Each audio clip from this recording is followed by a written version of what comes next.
enforcement, and first responders that watch over us each and every day. And I pray all these things in your precious and glorious name, Jesus. Amen. Amen.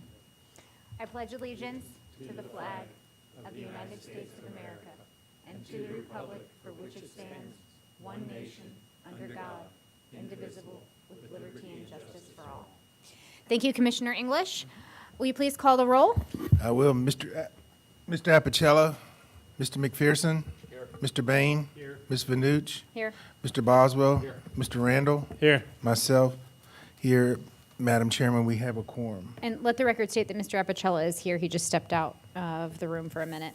Okay, any declarations of disqualification from any members on the Planning Commission on the agenda tonight? Mr. Bain? Yes, Madam Chairman. I want to let it be known I've had a meeting with the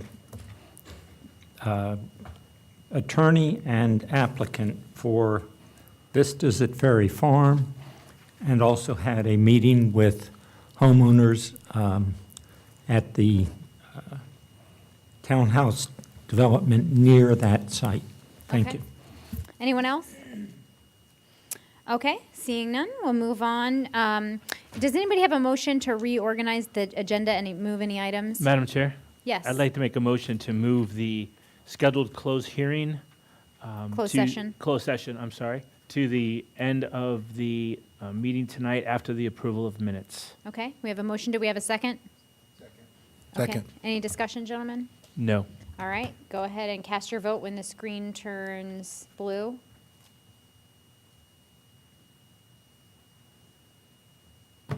Motion carries 7-0.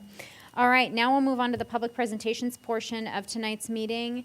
And tonight we recognize Mr. Alex Osiak. Did I say that right? Osiak, okay. From Public Works, he's the Transportation Program Manager, going to give us a VDOT update. Yeah, so good evening, Madam Chairman, members of the Commission. Just Alex Osiak, Transportation Program Manager with Public Works. Just going to give you a brief update tonight on some of the construction projects we've got going on here in Stafford County. First, we'll talk about our Fire Station 14 being constructed off Shelton Shop Road. Currently, the contractor's working on installing the interior finishes. They're also working on the underground stormwater detention system that's going on in front of the building. We've got the training tower pictured here, it's just about complete. And we're anticipating obtaining a temporary certificate of occupancy in September. Question about that. Yes. Grading. Going into the front of the fire station. I did a ride along with Station 14 a few weeks ago, and there is grave concern. They're not even able to bring a ladder truck in there because it is a hill getting up there. Every other fire station is flat ground. Is there any plans to flatten that grading problem out? I'll have to check. I thought that's already been worked out where we're going to have appropriate No. grades there. So let me Nope. go back and check with our construction staff to make Okay, sure. and then those can you issues follow up being with me solved. via email? Because I know Yes, that they ma'am. would be anxiously awaiting that concern. Certainly. Okay, fantastic. Moving on to our next project, this is the Poplar Road and Mountain View intersection improvement. Title's a little misleading. This is really improving right here at the intersection with Cedar Lane. We've got a bad curve there. Contractors completed the clearing of the vegetation. We've actually completed base stone, and we've got base pavement down as well as pavement striping.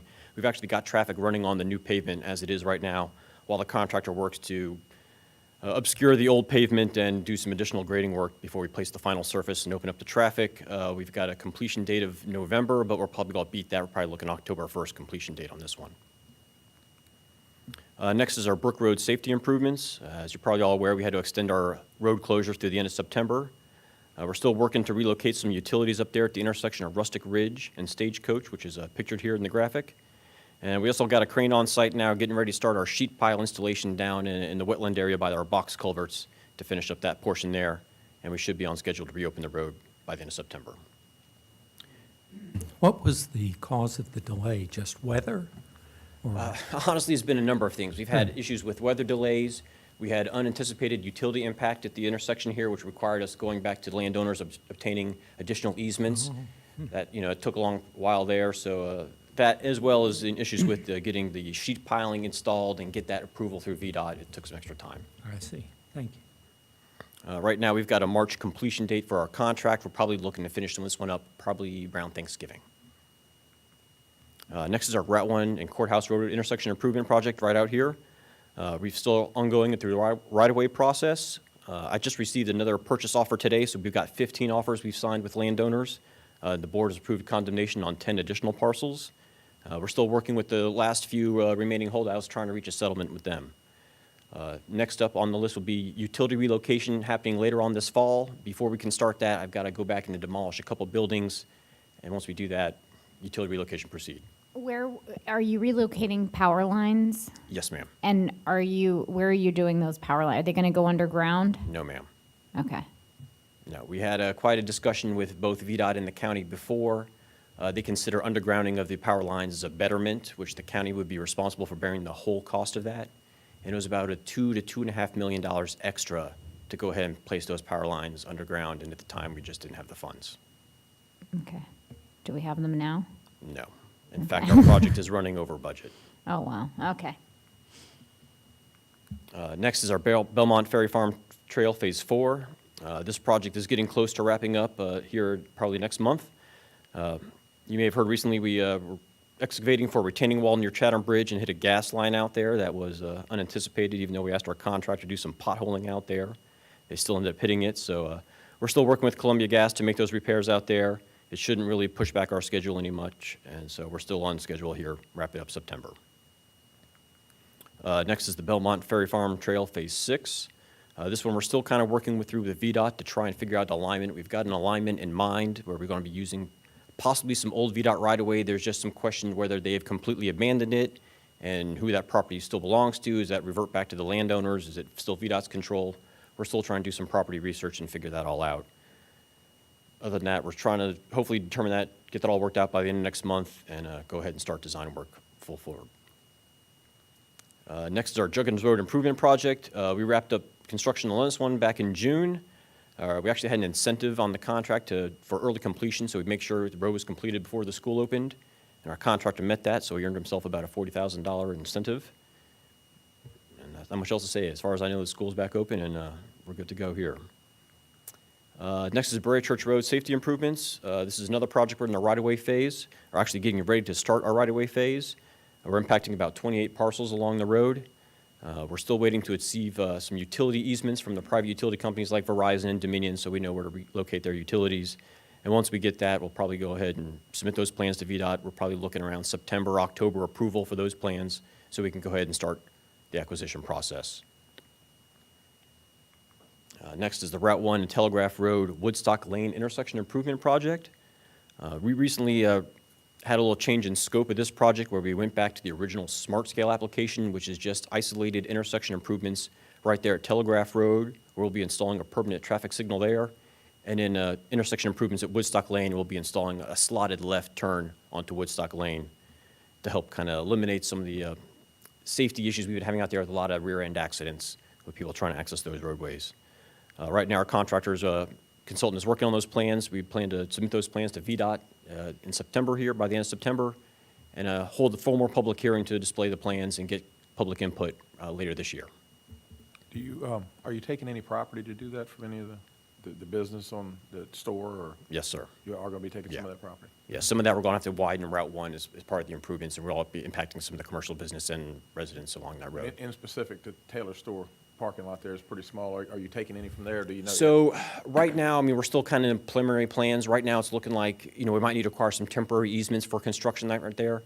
We don't see any kind of major acquisitions going on Taylor Store to impact their parking along the front of Route 1 or anything like that. So I think we're okay there. Okay, all right, thank you. Next is our Enon Road and Route 1 improvement project. After some back and forth with VDOT and FAMPO, we actually were able to award some additional Smart Scale money that was other people weren't able to utilize. So we were finally awarded some money with Smart Scale and worked with FAMPO to obtain some CMAQ and RSTP funding. So this project is now fully funded. Unfortunately, we won't really receive those funds until FY23.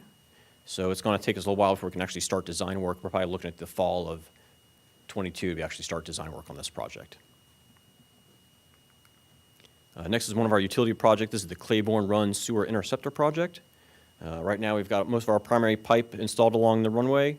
We've got our final little feeder pipes being installed and some site restoration, and about 85% complete, and probably looking at a September completion on this one. Next is the Claiborne Run Parallel Force Main. Again, we've got the Phase 1A piping is actually about 95% complete right about now. We're still doing the bore under Little Falls Run, and we're probably, again, looking at a late September completion for this project as well. And then I believe our final utility project is the Lower Akiki project, which involves both a pump station, gravity sewer line, as well as a force main. Our piping project has already been awarded. I believe they're going to start on September 3rd, construction on there. And then our pump station contract, we're expecting to bring that award to the board on their September 17th meeting and hopefully start construction then later this fall. One more. Route 1 Wayside Sewer Interceptor. This one, another one here, it's just about complete. We've had some weather delays working in that wet area down there between the bifurcated Route 1. Right now, we've got about, again, 90% complete and probably looking again late September, early October completion date for this one. And that pretty much wraps up my presentation. Do you have any other further questions? Any questions? No? Mr. Randall? Yes, I do have one quick question. Do we foresee that being, moving forward with other projects and not doing underground utilities? I see that as that really, I guess, not bothers me per se, but I'm hesitant to think that in the where we are today, that we're going to do a major project for however many millions of dollars it is, and yet we're going to put telephone poles right back where we would like to get rid of them and put them underground. Does this mean that into the new Stafford courthouse area, the new Stafford downtown area, that we're going to do above ground as well, or do we not have the money for that either? So for right now, I agree. It was kind of a missed opportunity. It was just unfortunate at the time, we just didn't have the county funds to contribute that additional money to the project.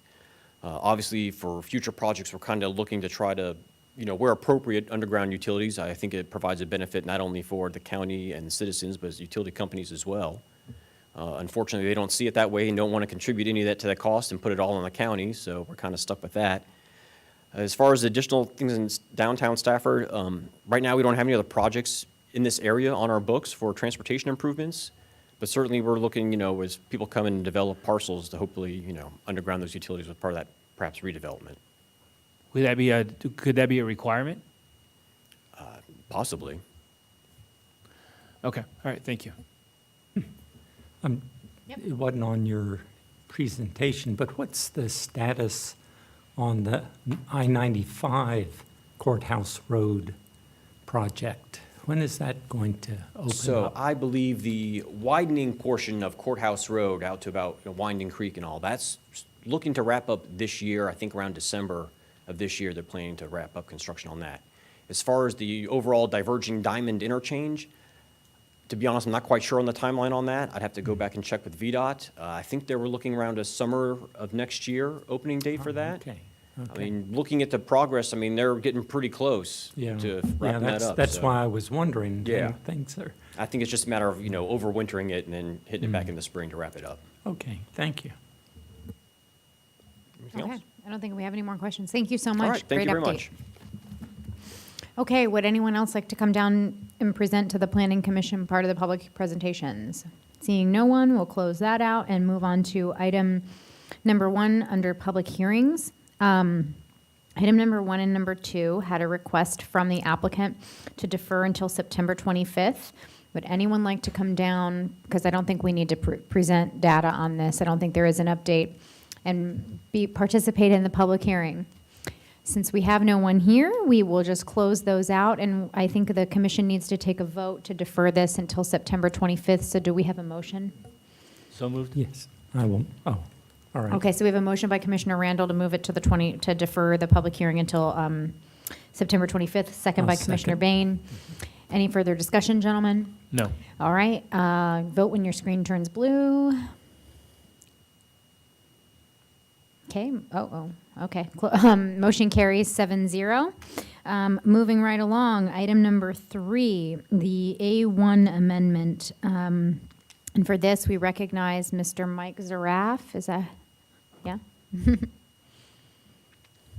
So this is the, I guess, presentation for the public hearing portion. I think we went through this last meeting. Go ahead. We just wanted to clarify, did you want to leave the public hearing open on those first two? Or Yeah, just close because we out? didn't have the public hearing this time, so Okay. I think it's fair. So I did say that in the motion. I think you said something about closing it out. It may have just been words that weren't meant to say Oh, I that. did- So yeah, maybe that probably yeah, maybe was. restate the motion. Okay. Just to make it clear that the public hearings can be left open. All right, go ahead and restate. Madam Chair, I'll make Yeah. a motion to leave the public hearing open and defer the public hearing until the 25th of September.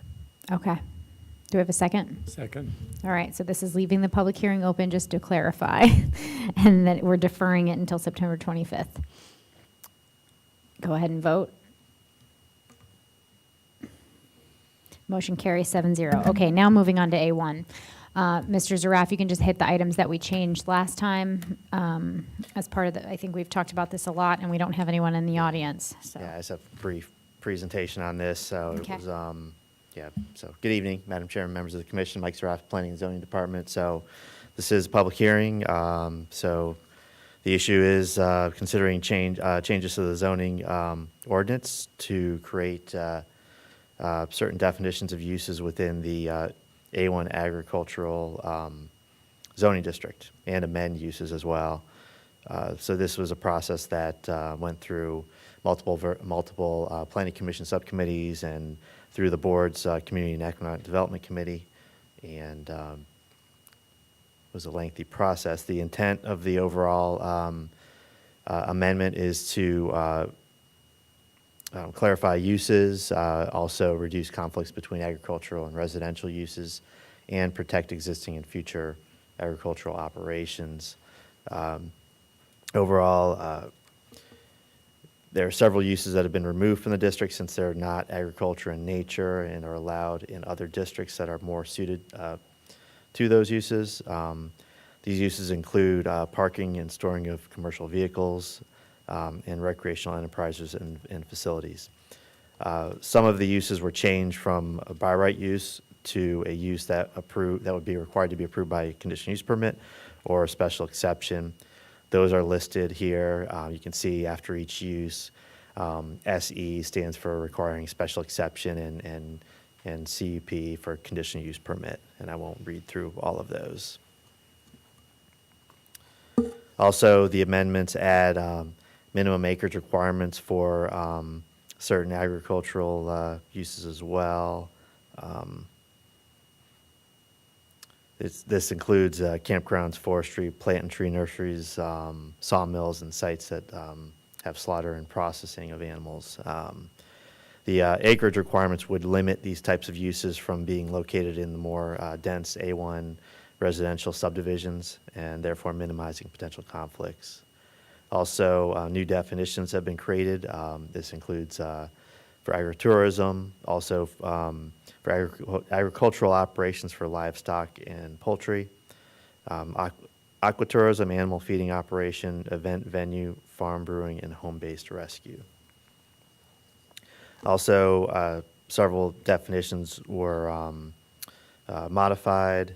This includes for commercial kennel, non-commercial kennel, and farm winery.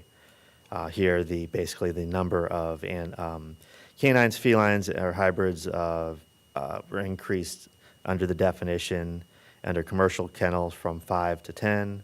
For non-commercial kennel, the number was increased from 5 to 6. And the farm winery definition was modified to cite the correct state code references.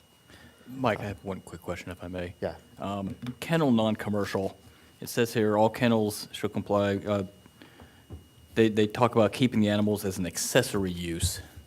I'm really not quite sure what that means. Is a pet an accessory use, or is it somebody who's doing this for money or as a business? So the idea would be it's more of accessory use to, like a typical situation would be somebody's home. You know, the primary use is a residence on the property, and then the non-commercial kennel is just more accessory to that primary use. So basically, 6 dogs that are pets would be the accessory use since it would be a non-commercial kennel? Right, right. Okay, thanks. And so staff recommends approval of this ordinance, and we'll remind you that the deadline to make a recommendation is September 6th, so you would have to act tonight to provide a recommendation to the board to meet that deadline. Madam Chair, I have a quick question. Mike, I'm looking at the list, and I need you to walk me through, in the by right usage, it talks about at the very bottom, it talks about slaughter and animal processing. Sorry. Slaughtering and animal processing. And then it looks to me like it's relatively the same language. It talks about the same thing in the special exception area. I'm not sure the differences in those two specifics, those two items. The difference is acreage Well, it looks like 10 Say acres is in both of on them. both, okay. USDA inspection? So why would right, I guess I'm not understanding why would the USDA requirement make it a special exception? Wouldn't that USDA requirement be something we want all the time? No. If a operation is going to sell their processed meat commercially to restaurants or supermarkets, they require USDA inspection and certification. If they are selling only to private individuals, they only need the Virginia inspection. And it's a significant difference in costs for meeting requirements. I know that because our farm is one of those that only gets the Virginia inspection. And so there is a difference between the two. So Do we need to add that clarification to the process? Because it looks based on this, how somebody would understand why they would need a Virginia versus a state, or a Virginia versus a, I don't know. I would guess USDA. that somebody who is under that type of program, they probably are fully aware of what the kind of need is for those two Okay. different, yeah. all right, thank you. Mike, Yes. can you explain, under the heading agricultural and then agriculture operation, what can a person with A1 land do? What is agricultural? Define that for me.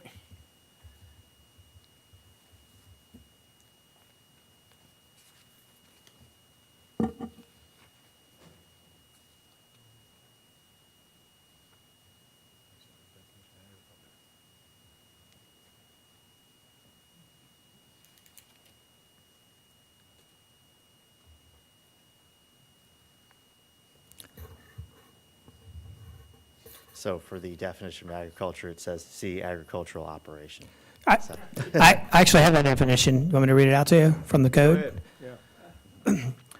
An operation devoted to the bona fide production of crops or animals or fowl, including the production of fruits and vegetables of all kinds, meat, dairy, and poultry products, nuts, tobacco, nursery and floral products, and the production and harvest of products from silvicultural activity. Nursery operations are considered agricultural operations in addition to apiaries. Agricultural operations do not include establishments engaged in the processing of agricultural or silvicultural products or the above-ground application or storage of sewage sludge. So if this passes like it is, we're going to consider everything an agricultural operation. Is that the way I'm understanding it? In other words, if a person has an acre, if he has an acre and he wants to have a pony and some chickens, then now we're going to call him an agricultural operation. Is that, am I understanding it correctly? I think there's other distinctions regarding keeping of poultry and livestock where there are some acreage requirements. Yeah, but before we started adjusting this, if you had A1 property, you were legal to keep, a man could buy his child a pony, or he could have a few chickens on A1 property, correct? I believe the way it was. I believe so. So it's going to be quite a restriction if we go through with it like this. Is the way It does I thought affect, when we put agriculture, the reason I'm asking the question, I thought when we put agricultural back in, because we had it taken out, I didn't know, I missed the part where it says refer to agricultural Yeah, yeah. operation, so it was really not necessary to put it back in. Yes, Commissioner Boswell and Madam Chairman, that was discussion at the committee level, was to make sure that we still had agricultural reference for Yeah. everyone's knowledge sake. Right. From a practical standpoint, the only significant change in the code with agricultural operation is that it says if you're doing an operation on agricultural zone land of 2 acres or less, you need to submit to the county a land conservation plan. So it's still a by right activity. It's just that But you, everything is considered an operation now. yes. Yeah.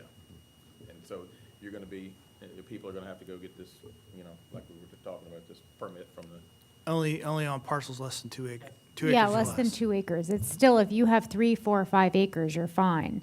So if you have 2 acres, that's when you would just go. But if you're zoned in like R1 or R2 or whatever, then it's only for A1 property. Does that make sense? I got it. Okay. Just want to make sure I understood it. Yeah. Any other questions?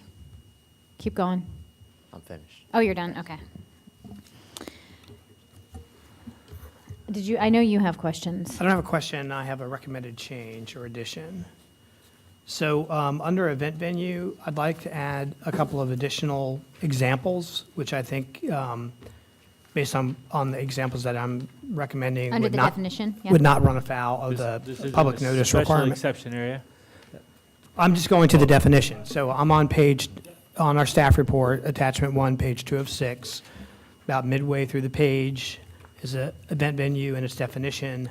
I would like to add as additional examples, concerts, reunions, and festivals.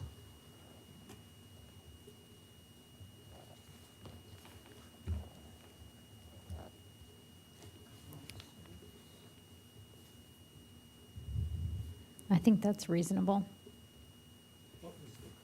Festivals, reunions, concerts. We think it's important to call those out specifically versus the, but not limited to? Do we want to? Being on the BZA, I think additional examples are helpful to Specificity avoiding Yeah. would help in problems this down the case? road. Yeah. Yes. Okay. Anybody have consternation about any of those changes? Anybody have any issues? I'm sorry, reunions, Concerts, festivals. and festivals. No. Okay. What's your other change? Oh, that was it? I thought you said you had a question too. I'm going to not proceed forward with that one. Okay, okay. Anybody else? And if nobody, then do anybody want to make a motion on this? I'm sorry, yep. I guess we need to do that, that's right. Okay, so thank you very much, Mr. Zaraf. At this point, we'll open up the public hearing. If you'd like to come down and address the commission on any one changes on this ordinance, please come down. You have 3 minutes to speak. When the red light comes on, please conclude your comments. Anybody want to speak on this? All right, seeing no one, we'll close the public hearing, bring it back to the planning commission. Anybody have additional questions for staff that you've thought of in the last 30 seconds? No? All right. Oh, you do? Oh, geez. No. I'm so sorry. We say event venues on lots greater than 20 acres. I didn't study this, so what happens if you have a 10-acre lot and you want to hold an event or run an event facility? Under A1, it would not be permitted. Would not be permitted. Okay, thank you. Okay, any other questions? No. All right, so does anybody want to make a motion? Sure. Madam Chair, I move that we recommend approval of ordinance 019-21 with the recommended changes by Chairman Apicella. Okay, does there have a second? Second? All right, so we have a motion and a second. Any further comments? All right, go ahead and vote when the screen turns blue.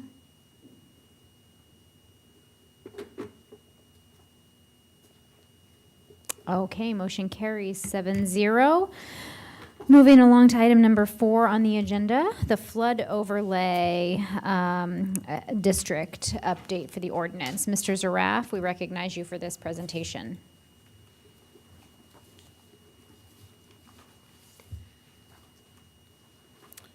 Okay, So the commission here is to consider amendments to the county code regarding flood hazard overlay district to require certain recreational amenities provided in residential developments to meet the same elevation as is required for construction of residential structures. For background, the zoning ordinance allows for the placement of parks and playgrounds to be located in the floodplain. Often these facilities are included as amenities in residential subdivisions, and this includes basketball courts, tennis courts, tot lots, and features like that. The board members and planning commissioners have received complaints that recreational areas are being damaged by recurring floodwaters and debris left by floods.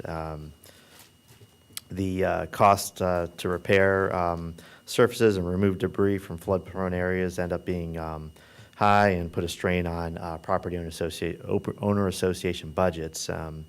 And so to prevent the frequency of this type of damage, this ordinance would require the amenities in subdivisions to meet the same elevation requirements as residential construction of structures, which would be 3 feet above the base flood elevation. Staff does recommend approval of this proposed ordinance 019-38. The elevating these recreational facilities would help to protect them from flooding while still utilizing land that otherwise would not be suitable for development in that case. That ends the presentation. I like that presentation. One picture, that was it. I'm the one who initiated this ordinance because of some challenges in the Rock Hill District. So I'm all in favor of this, and hopefully that you guys can support it. Would you have a question, Mr. Randall? I do. You mentioned at the top, it says certain recreational amenities. Can you make a list of the recreational amenities that wouldn't apply to this, rather than saying all recreational amenities? We talked to certain, requires certain recreational amenities. I would think like walking trails wouldn't necessarily apply. Yeah, it does, you're right. So yeah, the definition does say recreational amenities constructed in residential developments such as tennis and basketball courts and tot lots shall meet the same elevation requirements. So yeah, it does not talk about, so yeah, I think a walking trail could be a amenity that could be permitted. Do we want to list those exceptions specifically? Do we want to say all recreational amenities with the exception of walking trails? Because I think if we only list these three, there could be potentially other recreational amenities that they'll say, well, I don't see it listed specifically that we have to. I would like to list the exception if there's only one or two of them, and then say all recreational amenities with the following exceptions have to meet the following requirement. Okay. Would that require us to reauthorize, since that's going above the? I would say so, because it would probably capture a lot more than originally proposed. Yeah. And these are the only ones that we've had complaints on. I don't think you can build a swimming pool on a floodplain anyway. So that's why we weren't trying to overcorrect the issue. We were just trying to correct it. Well, I but do if you agree, correct though. it, but if you correct it, I think you should correct it so that it never has to be dealt with again. And we don't have to bring it back and say, oh, last year when we did it, we forgot this caveat, and now this caveat needs to be covered as well. Yes, I concur with Commissioner Randall that we should specify which things are not required. I think we should go the other way. Yeah. And I don't think the other way would run afoul of the advertisement. So if we can think of some other examples that are similar to these, or maybe beyond these, that would be covered. And I can't think of anything off the top of my head, other than other kinds of court-based activities, something that's ground level, where, Well, well, tot lots, you have gazeboed areas, you have picnic areas, those are two right off the top of my head that I think would fall into this But recreational a amenities. picnic area could be in the floodplain because it might be down on the banks of a stream. And therefore, that When- wouldn't be unreasonable. When I recommended this, it was really the costly things for the HOA. I mean, a Can- walking trail probably can we isn't a put the big picture issue. back up?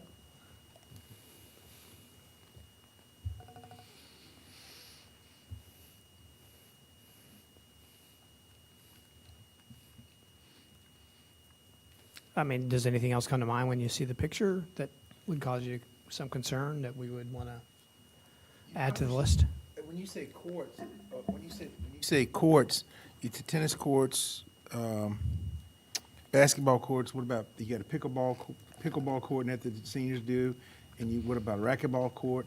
Those are kind of, maybe it's any court. Can you just say any courts? Or outdoor sport. Yeah, that way kind Well, of. we talk about the retirement communities, a bocce ball court, all of the things. I mean, if we thought about it for 5 minutes, I could list about 20 So, regular so could we, amenities. could we So- add something for that? Could we just add something that says, and other similar court-based sport activities? Yeah.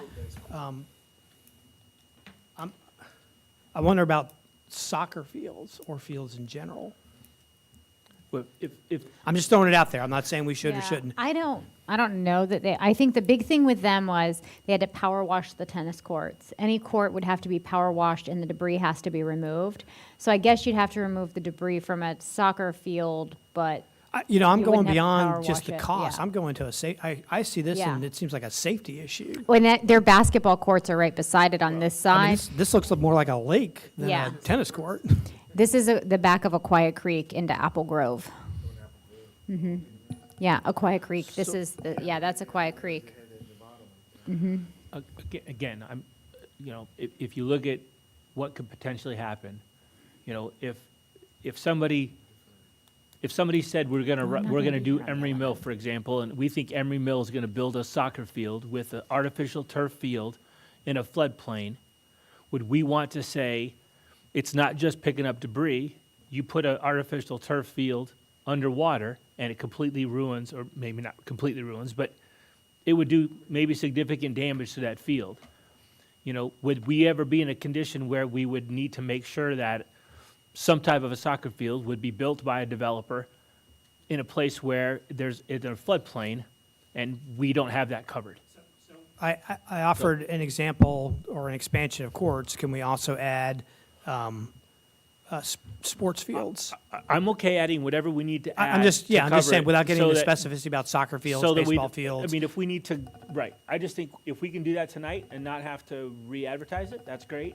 If we need to re-advertise it, I think it's worth the effort to re-advertise it, talk about it, and make sure that we cover it the right way. So Yeah. whatever the way we do it, I- it's fine. I think we could re-advertise it and still not capture everything. I think by adding, more courts and sports fields, I think we've covered, 95% of what typically might be provided as a recreational amenity. Yeah, are we going to miss something? Probably. Would those expansions fit within the parameters of the advertisement?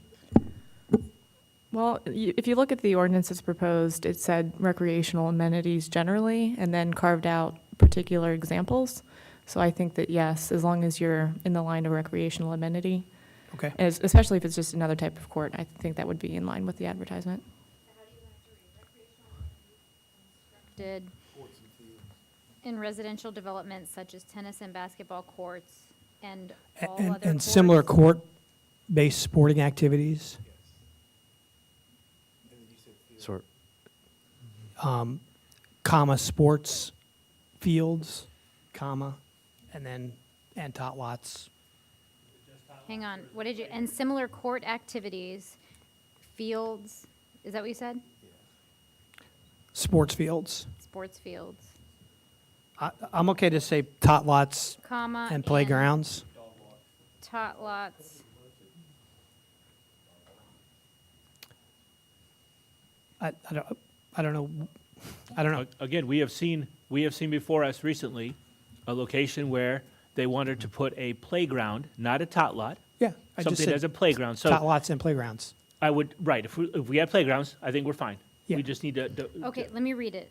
Recreational amenities constructed in residential developments such as tennis and basketball courts and similar court activities, sports fields, tot lots, and playgrounds shall meet the same elevation, da-da-da-da. Dog parks. It's an amenity. It's an amenity. This says amenity. But it's not a recreational Right, amenity. it would I not don't be know. considered. I don't know, I think people walking their dog is a recreation. That's just my opinion. It's not a sport, but it's a recreation. That's, yeah.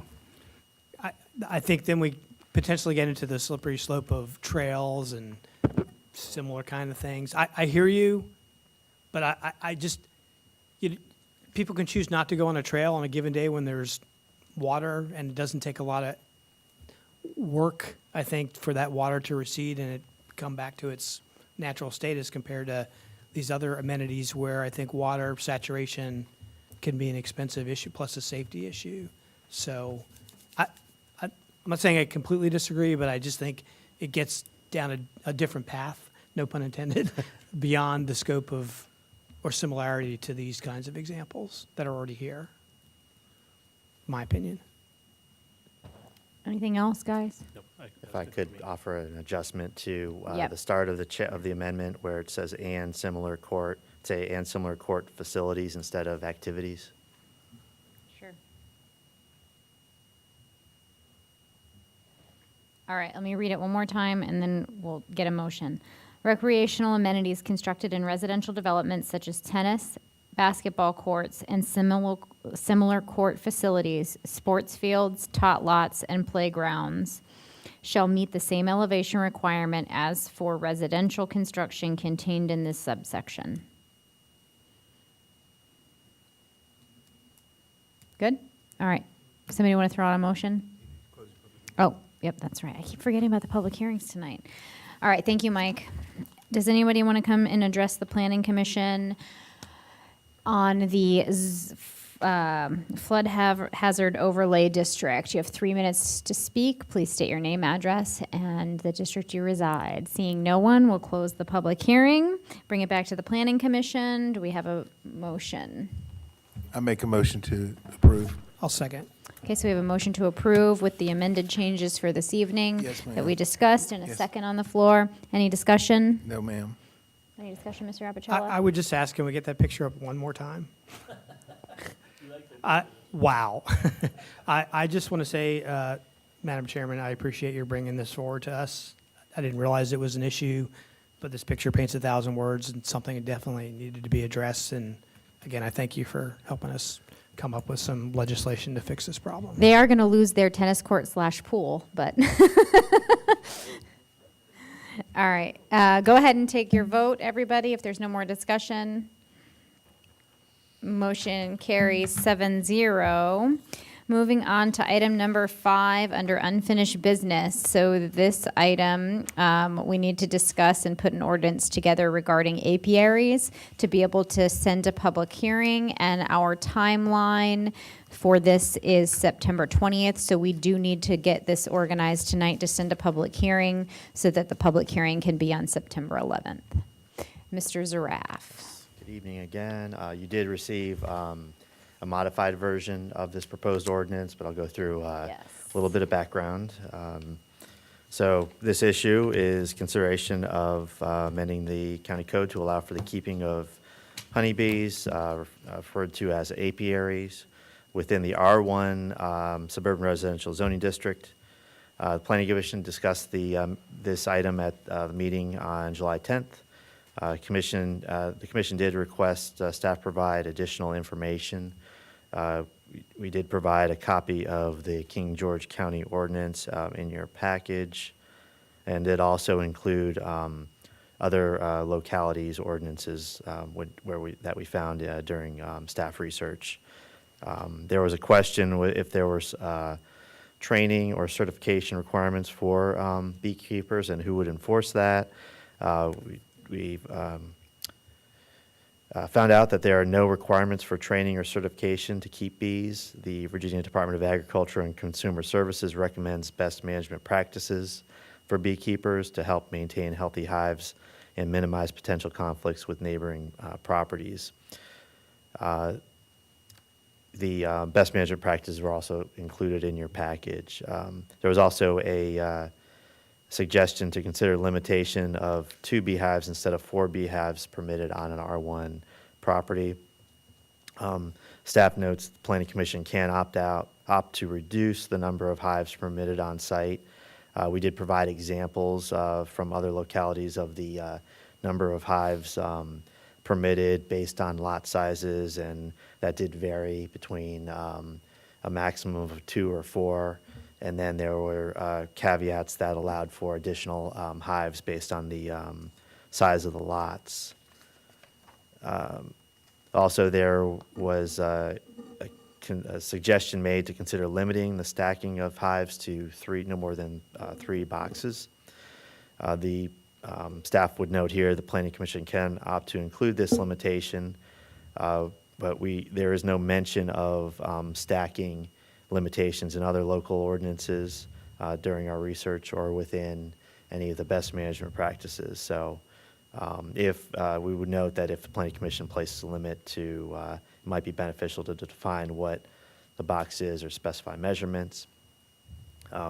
Also, there was a question if apiaries should be permitted also in our commercial zoning districts, and asking for us to research that, look what other localities allow.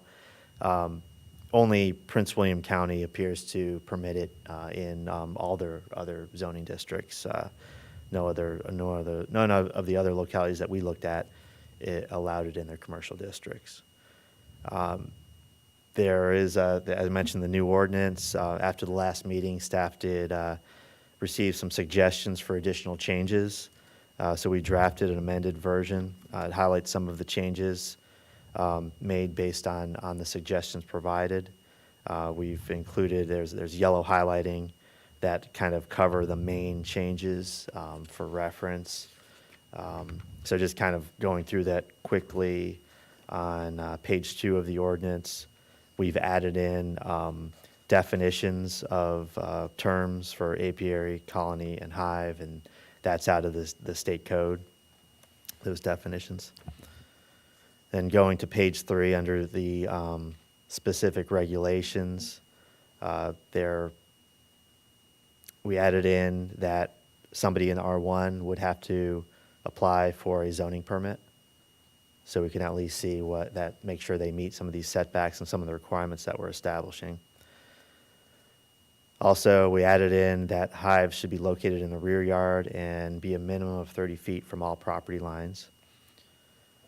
We've also added in some standards for lot size and the number of hives.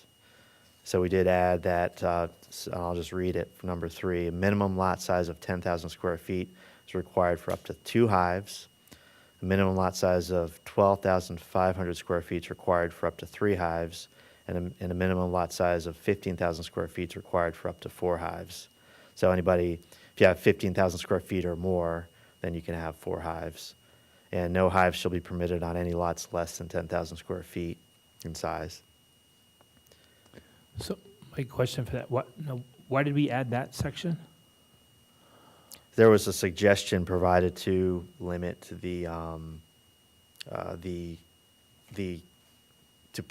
place some sort of limit on the square footage of an R1 lot. Okay, because that takes out many of the R1 lots in the county. And I don't know who made the comment, but was that the intent of the comment? 10,000 square feet, Yeah, there's, R1 lots are typically a they're- quarter acre, so Yeah. 10,000 feet Yeah. is a quarter acre. So that's the minimum. So anything over, you're good. yeah, well, there's a lot that are less. Yeah. And the idea was O- to. Madam Only in a Chairman? cluster subdivision. Nope, mine's less, and mine are clustered. I'm in Hampton Oaks. A lot of them Hampton Oaks are gonna be that size. They're gonna be less than 10,000. The You want current some standard for an apiaries, Bart? R1 is at least a quarter of an acre. No bees, no Madam honey for Chairman, you. Okay, well, that may have been the case, that may be the case now. It wasn't in 2001 when that whole area was built. Madam Chairman, Commissioner Randall, currently the R1 zoning district allows for an 8,000 square foot lot for cluster subdivision. Other subdivisions don't have necessarily a lot size minimum, but are based on residential development density. Oftentimes, we see them larger than 8,000 square feet because of the size of the home and configuration of the property. But there will be some of them that will not be 10,000 square feet, that's for sure. Right, and I hesitate to limit them simply because they're 500 feet short. So anyway, we can talk about that as we move through each of the steps. But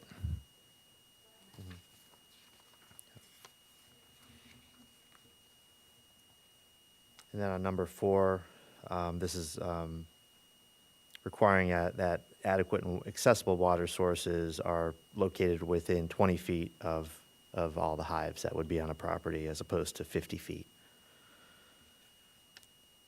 And then number 5, it does say that if a landing platform of a hive faces and is within 50 feet instead of 10 feet of any lot or property line, there should be flight path barrier consisting of a fence, structure, or evergreen shrubs not less than 6 feet in height. And then we added in front of shielding the entire hive or set of hives. Also, number 6 does require signage to be posted at the perimeter of a property if the property is not enclosed by a fence. Because if the property is enclosed by a fence, then the signage should not be needed in that case. And then there's a suggestion to include that a beekeeping best management plan shall be submitted with an application for a zoning permit.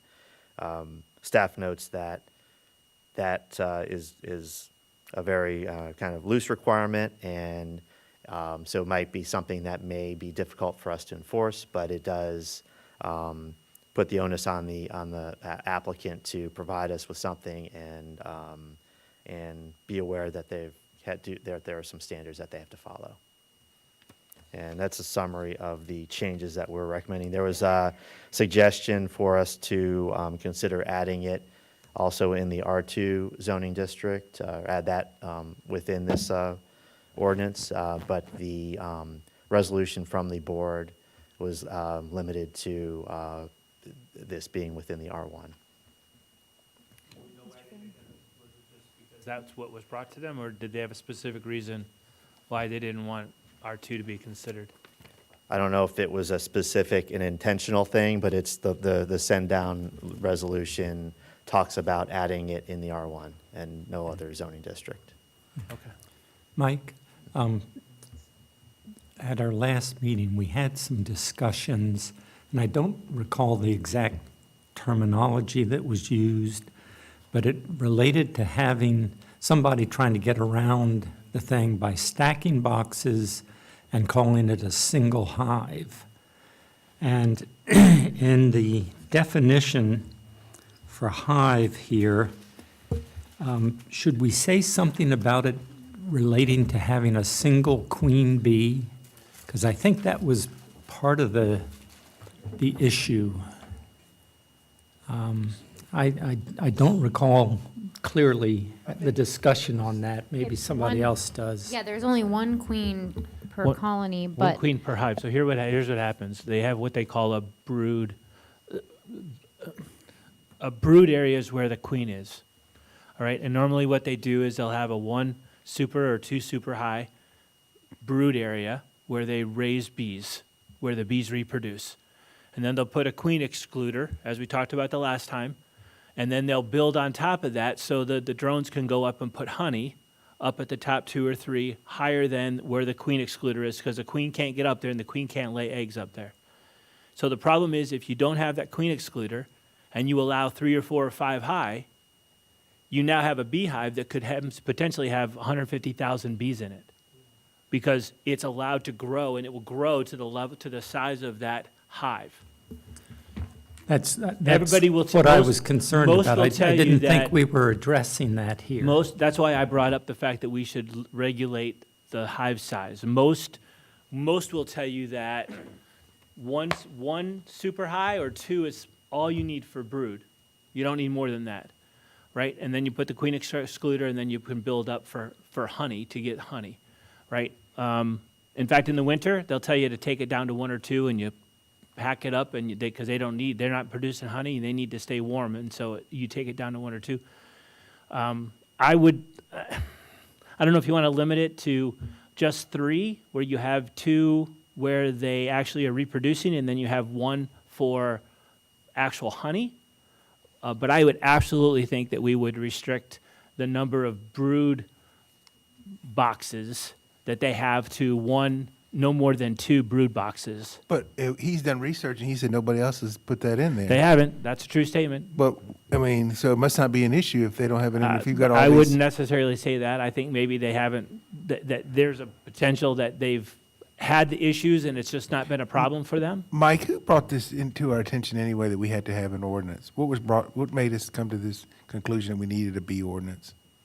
Do you know? I am picking this up, so I cannot answer don't that know. All right, question. I'm sorry, Kathy. All right. Madam Chairman? Mr. Harvey, go Yeah. ahead. Yeah. Commissioner English, this came up in the board's Community and Economic Development Committee meeting. 2 supervisors have had requests from neighborhoods to allow residents to keep bees on their property. And those neighborhoods are zoned residential, not agricultural. So So where are currently- those people then? Why aren't they here? Madam Chairman, I can't speak to that, but Well, I would say, Bart, if you want to limit it, stackability of Well, I would. the boxes. If I said I would anything. say let's make it the most restrictive. That way you can take things away at the public hearing, but we can't add things in. So, and we got to vote it to public hearing tonight, Right. so. So I would put a restriction in there that no more than 2 brood boxes allowed, stacked. That's correct. I would also, now that we're talking about it, I would also remove the definition for hive. I think that lends itself to significant number of problems. A hive should be strictly what a typical beekeeper would have. You would have brood boxes, you'd have, we call them supers, you'd have supers, some are large, some are medium sized, but you'd have supers that you would build on top of each other, 2 for the brood, 1 for honey, or 2 for honey during the summer. Mr. Randall, I would call your attention to attachment 4, page 1, the Code of Virginia. I mean, it has a definition for hive, and the definition that staff proposed is word for word, Yeah. same. Agreed, but if you look at the rest of those things, if you look at the other counties that have been given stuff, none of them define hive. In fact, Hanover talks about a hive shall consist of, and it pretty much says. Right, you'll but have- we can't run afoul of the state if we have the same exact definition. And if we're going to limit the number of hives, we need to define what they are. What are we limiting? We have to define what we're limiting.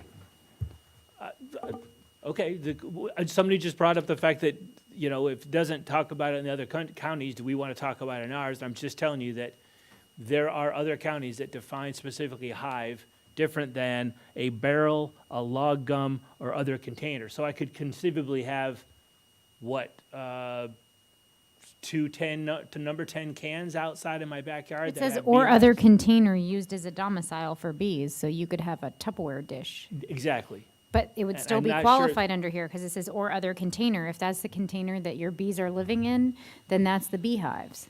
That's the hive. Well, my comment to that was best management practice would have literally nothing other than the appropriate hive with removable boards that are designed for keeping of bees. That if you do it any other way, you're not following the best management practices of the beekeeping community. So I understand what the code says, the Virginia code says. I don't know if that's something that we are forced to do. Other counties obviously aren't forced to do it because they don't list that in their Yeah, ordinance. I don't think we can do that. I mean, I don't know what their I'm just- ordinance is no good then, because you can't, we're a Dillon Rule state, we can't not. Well, you can, I don't know, other counties have done it, so. I know this, and I think Mr. McPherson mentioned this. We use the word hive throughout the ordinance, the proposed ordinance. So I think Well, you then can't that's just not. not define a hive if you're going All right. to use it in the ordinance. on. One way or another, you got to define it, or somebody else will try to define Okay, it for so us. if you go to attachment 2, page 4 of 6.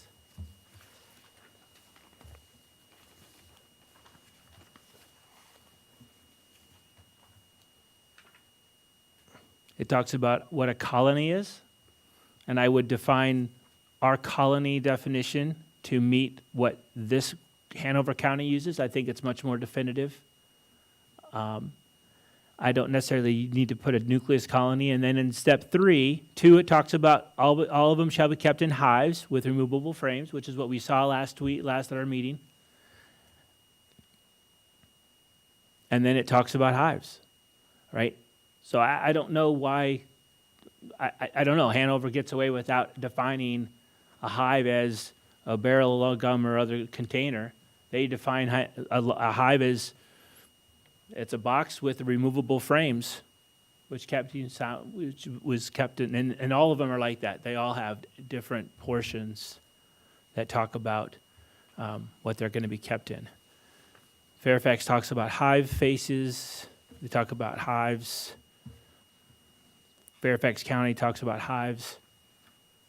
Yeah, the only thing I would say is So- we're not 100% sure, and I don't mean any disrespect to staff, that everything that's here is everything that's in the code for those jurisdictions. They may only have provided a specific piece of it. Just like Stafford County, they may have their definitions in a separate section, right? Like we have, I don't know, a couple hundred definitions.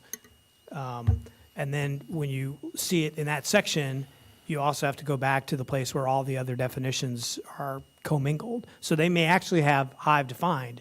We just don't see it here. Well, then define it that way, and then somewhere else in the code, like Hanover says, a hive will have removable, just like we saw yesterday. I mean, I guess you can amplify the instruction that says, here's the definition in the Virginia code, and we're going to, Yeah, I don't have a problem with that. That's under the special regulation. So if you want to add that as a special regulation, that's different than not defining the term hive. So I'm certainly, me personally, open to, if you want to add additional special regulations, identify what those are.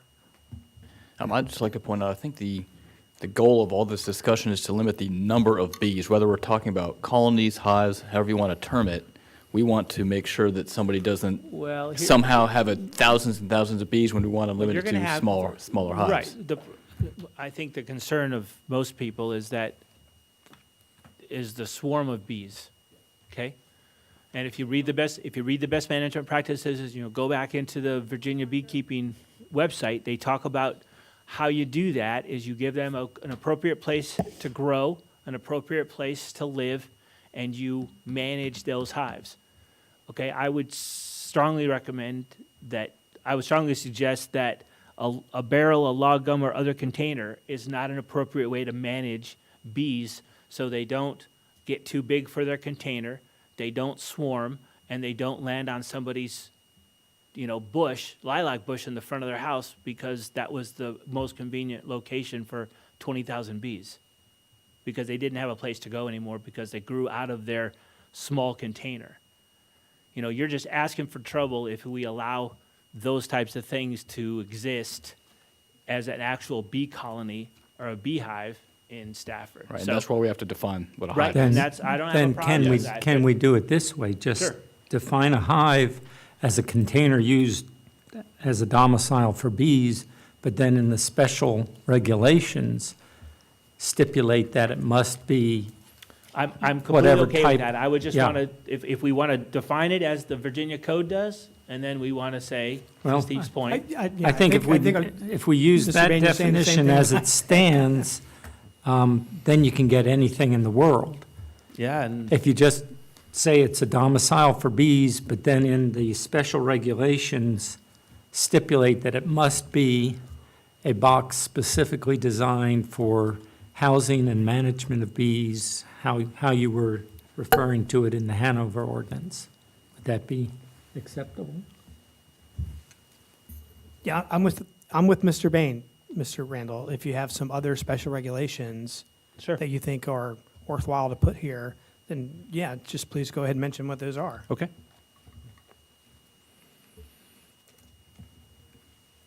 Just out of curiosity, I'm actually a city boy, even though I live on a farm now. What is a log gum? Anybody Herein know? lies the problem. Anybody know? It is a hollow log that people have kept bees in. Okay.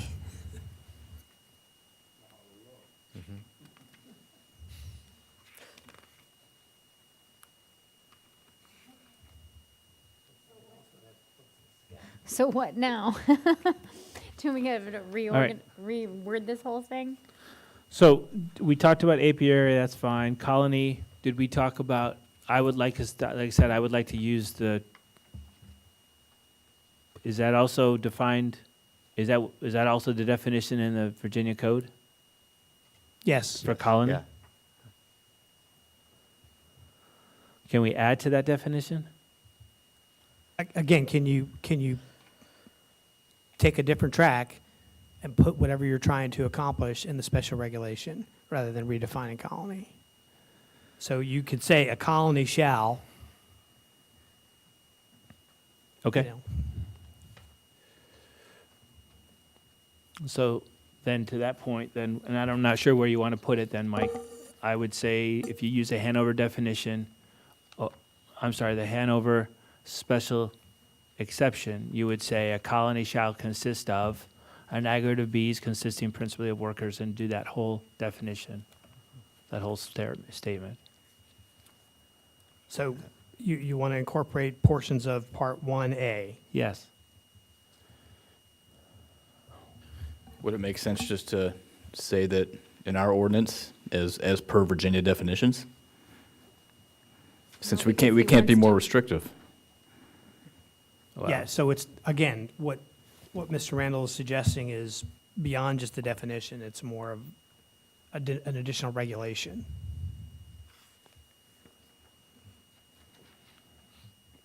Yeah, because the definition is defined by the Virginia code, literally tells us nothing.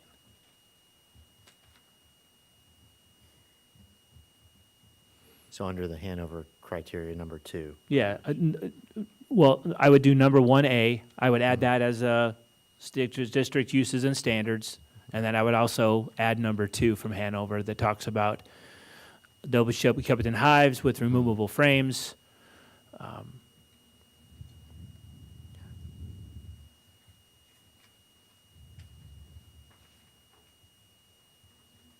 Is that it? Okay. So you just want to add Part 1A and number 2 from the Hanover definition as a special regulation, and then from your previous comments, you want to add no more than 2 brood boxes stacked on top of one another? Yes, and then some clarification for number 4. Al, I think this was yours. A natural stream, pond, or spring may constitute an adequate accessible water source? Yes, As long as it's on that property, correct? that's right. Okay.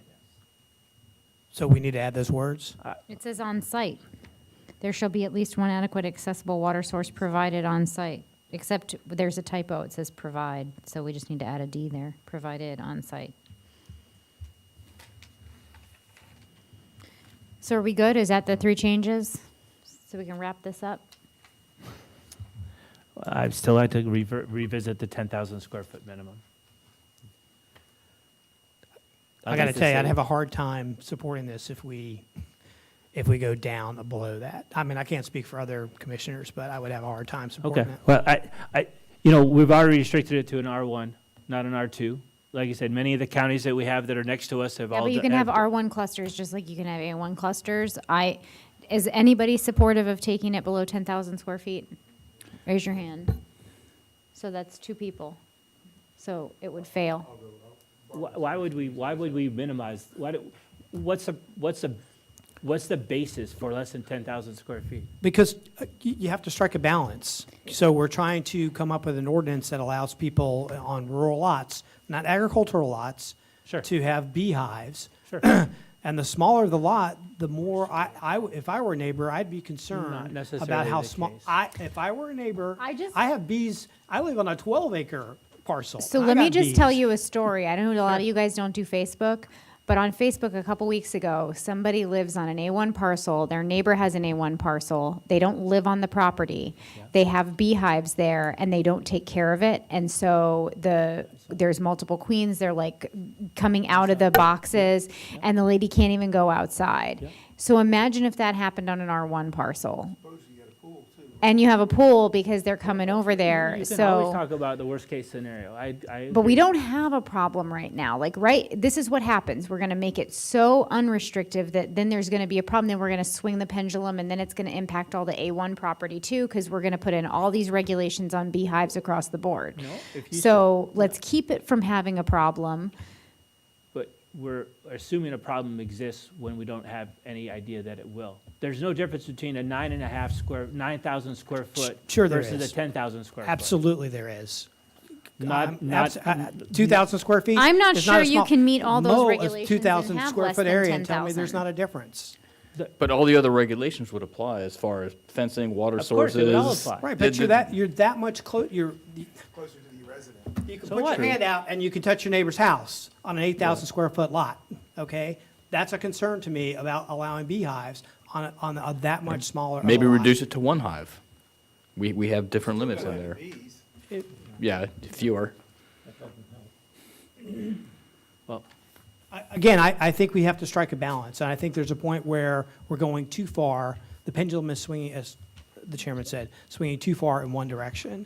So, first of know- all, first of all, I think if we restrict to 10,000, one of the things is we're not even sure then we're going to satisfy the requirements of the board. Well, then they should have been here and they should have talked. The people who wanted this should be at this meeting communicating to us what they wanted to do. Well, all I'm saying is if we have 8,000 square feet as a minimum, I think it incorporates everybody in an R1 group. We limit it to 2 hives for 8,000. why not a 4,000 square foot lot? Where does it end, Mr. Randall? And what's the smallest lot that we should allow I don't know. beehives on? What is the smallest lot we have R1 in the county? We don't know. Who Non-cluster. knows? Who knows? They're going to come out and measure my house? If they say, what's your lot? It's 10,200 square feet. You're going to come measure it? I think generally we know, we R1 know lots on are GIS it generally tells you. in subdivisions. Okay. They're not sitting out there by themselves, generally. Right. So how many do we have? How many would this disadvantage if we couldn't have an R1? If we did less than 10,000, do we have an idea how many this disadvantages for the lot Look, here's size? just the ordinance. We have to vote it to public hearing, and then maybe those people will show up and they can communicate. We can always re-advertise it. We could always deny it and send it to the board with another recommendation. I think we're getting wrapped around the axle. We've been talking about this for like 45 minutes. So Well, I think we knew this was going to be a discussion. there's not Let's not be really, surprised. it doesn't seem like there's a consensus to increase it or decrease it from 10,000. So at most 3 people, was that, were you in on that? Just to cause trouble? So I don't think it's not gonna pass. We can't even vote it to public hearing if we reduce it from 10,000. So we either don't vote it to public hearing and don't take action on it at all, or. It's not a line in the sand. Yeah. I agree overall with the ordinance. Yeah. I just thought it was not a bad idea to discuss reducing it to a little bit less Yeah. than 10. So, Mr. Bain, did you have a question? Okay. Oh, okay, gotcha. So, I think we should just move it forward. I'm only one of 6. I'm just telling you that. 7. You're Again, one we of live in a 7. world. We live in a world where we make up concerns that don't even exist. If there's a concern and we have a concern, then maybe we revisit it and say, the 3 people that are on 8,500 square feet, they've caused nothing but problems with these. We need to revisit the ordinance and make sure this goes away. Or they have a permit and we say, hey, you're not doing what you need to be, and we're going to pull your permit. Those are lots of things I we just can do think- for the 1 or 2 people that could potentially maybe a problem. But for all those that want to, that are willing to do the best management practices, does it really matter if it's 10,000 or 9,000? No, it doesn't. No, it doesn't. I would tell you that it doesn't matter at all, and especially if they have a fence around it, they have protection from it, they have they have their own water source. Those things are all you can do as a proper bee manager of what they have here. It's immaterial to the size of the lot. They put it on the top of on top of apartment buildings in these other locations. Does it really? On the top of townhouses, on the top of apartment buildings, on the top of other place, and we're concerned about 1,000 square feet? It's an immaterial to the discussion I'll of go back to concern. what I think the chairman said.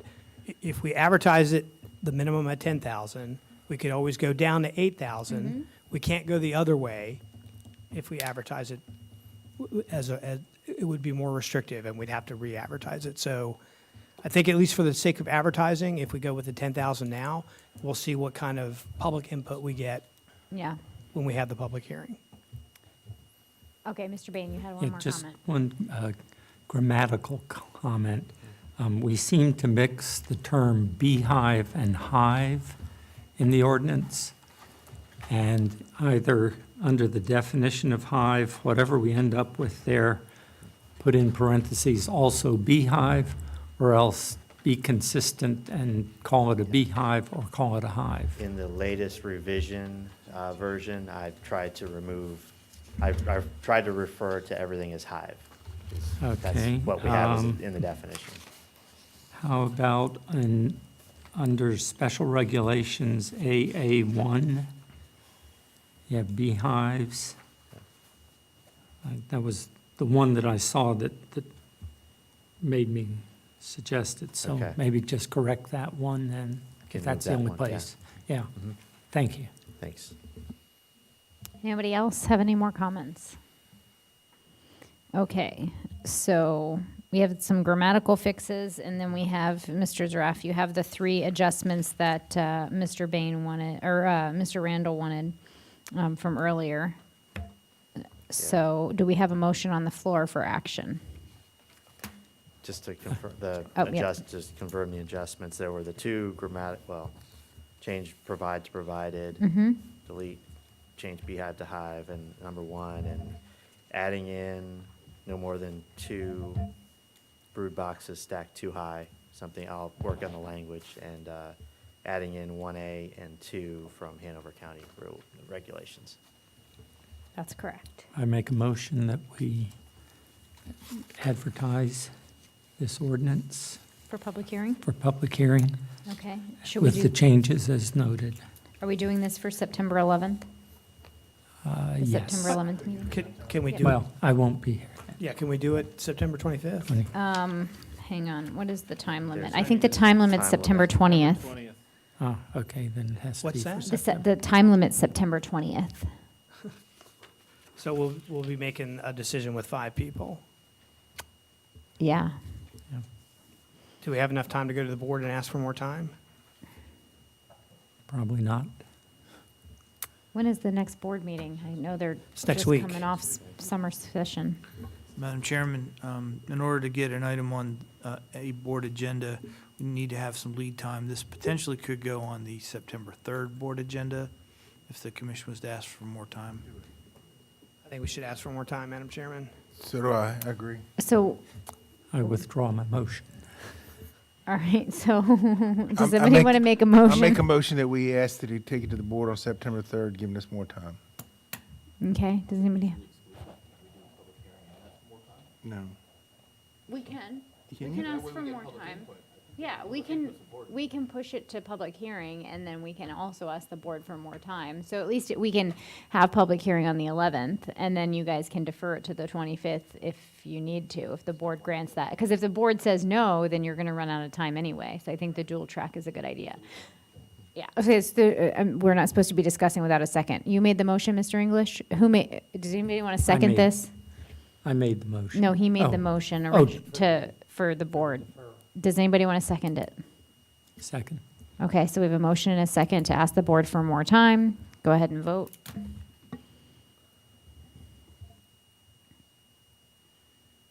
Motion carries 7-0. Oh, wait. Okay, motion carries 6-1 with Mr. Boswell voting no. Okay. God, I just want to make sure. Now, does anybody want to make a motion on the dual track process? I'll make that motion, but I'm not sure how to word it. I make a motion that we advertise for public hearing on September the 11th for this ordinance, Okay, with the changes as noted. Okay, that's good. Do we have a second? Second. Second. Okay, we have a motion by Commissioner Bain, second by Commissioner English. Any discussion? No. Okay, go ahead and vote. Motion carries 7-0. Okay, now we have no new business this evening. Planning Director's report, Mr. Harvey. Thank you, Madam Chairman. I wanted to make the commission aware of House Bill 2375. This is a law that recently went into effect July 1st. It affects the ability of the Board of Supervisors to restrict the time limit for the Planning Commission to consider any changes to a zoning map or zoning text. Particularly, the state code gives the commission 100 days to act on any zoning map or zoning text amendment. This bill would require a Board of Supervisors to hold a public hearing first prior to giving direction to the Planning Commission to have a shorter time frame for the review of the ordinance or zoning map amendment. So this is more informational for the commission. Okay. And then one other thing, I wanted to let the commission be aware that Andrea Horning in our office will be leaving us on September 6th. When's the party? She's been with us for 13 years, and we're going to sorely miss her. She's going to be working for the Department of Navy as the community plans liaison officer for Dahlgren and Indian Head. So Yeah. we wish her well. Let her know we wish her good luck. When did you say she was leaving? September 6th. September. Okay, well, I'll get in there and say hi to her before then. Is that it? Yes, ma'am. All right. County Attorney's report. Madam Chairman, I have no report. All Thank you. right.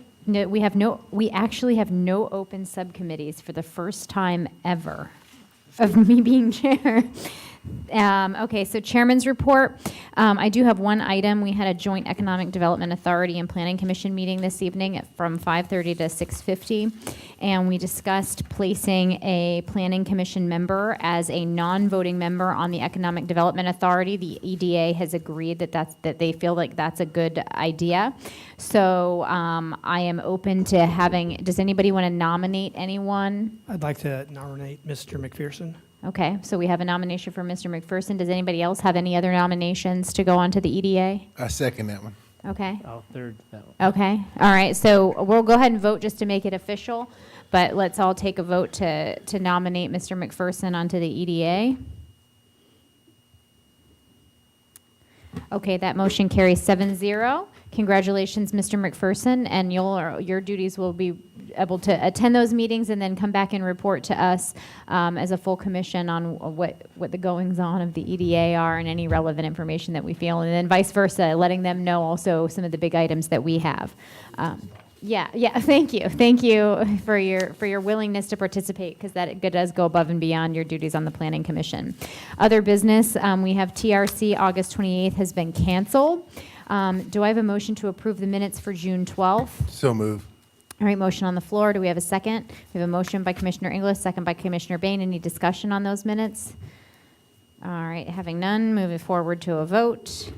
Motion carries 7-0. Now Mr. Commissioner Randall, can you read us into closed session, please? Whereas the commission desires to hold a closed meeting for consultation with legal counsel and briefings by staff members regarding proffered legislation implementation, which is a specific legal matter requiring the provision of legal advice by counsel, and whereas pursuant to Virginia Code 2.2-3711A8, such discussion may occur in closed meeting. All right. Do we have to do a second? We need a second on that. I'll Okay. second it. Motion by Commissioner Randall, second by Commissioner English. Any discussion? No. Okay, let's go ahead and vote. Motion carries 7-0, so we'll be in closed session.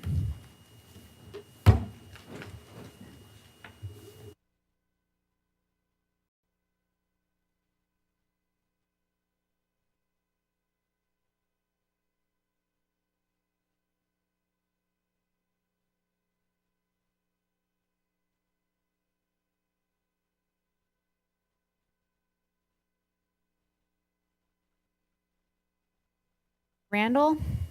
Whereas the commission has, on this, the 14th day of August, 2019, adjourned into a closed meeting in accordance with a formal vote of the commission and in accordance with the provisions of the Virginia Freedom of Information Act. And whereas the Virginia Freedom of Information Act, as it became effective July 1st, 1989, provides for certification that such closed meeting was conducted in conformity with law.